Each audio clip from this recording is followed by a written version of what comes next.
এই অপমান চৈতি চৌধুরী মেনে নিতে পারে না, কখনো না। আরে আমরা তো তাই মনে করছিলাম, পরে তোর ভাবসাব দেখে সব গোলমাল হয়ে গেল। এখন বল, প্রতিশোধ দেবার জন্য বিয়ের কি দরকার ছিল? শক্তি দিয়ে ওকে কিছু করা যাবে না জেনেই বুদ্ধির খেলা খেলেছি। তুমি কি মনে করেছো কোটি টাকার দেনমোহরের জন্য সানি যে কথাগুলো বলেছিল ওটা সানির কথা ছিল? না মামা না, সেটা ছিল আমার শেখানো কথা। আমি সানিকে বউ সাজার আগ মুহূর্তে সব শিখিয়েছিলাম, সব।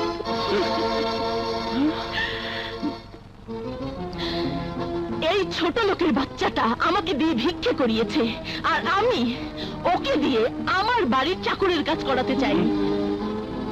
ওকে আমার হাত থেকে মুক্তি পাবার জন্য হয় আমার দিনমোহরের কোটি টাকা শোধ করে তালাক দিতে হবে, আর তা না হলে কোটি টাকার জন্য আমার বাড়িতে আজীবন চাকরের কাজ করতে হবে। এই কিছু সময় আগের চৈতি আর এই চৈতির মাঝে কত পার্থক্য মনে হচ্ছে না?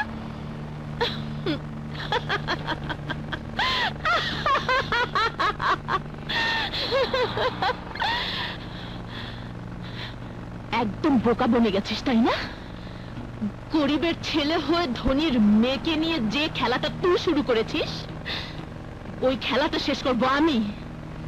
তোকে হাড়ে হাড়ে বুঝিয়ে দেব ধনীর রক্ত কখনো গরিবের অপমান করা সহ্য করে না। বাসর করার স্বপ্ন নিশ্চয়ই এবার তো শেষ হয়েছে। এবার চাকরদের ঘরে গিয়ে বর সাজার দামি পোশাকটা খুলে চৌধুরী বাড়ির চাকরদের পোশাকটা পরে নেই, কারণ সকাল থেকেই তো তোকে চাকরের কাজ করতে হবে। দাঁড়া,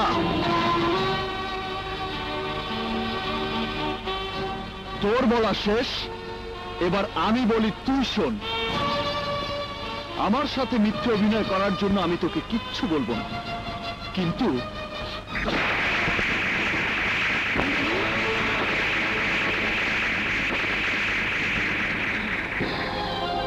আমার মায়ের সাথে মিথ্যে অভিনয় করার জন্য স্বামী হিসেবে তোর মতো বেয়াদব স্ত্রীকে শাসন করলাম।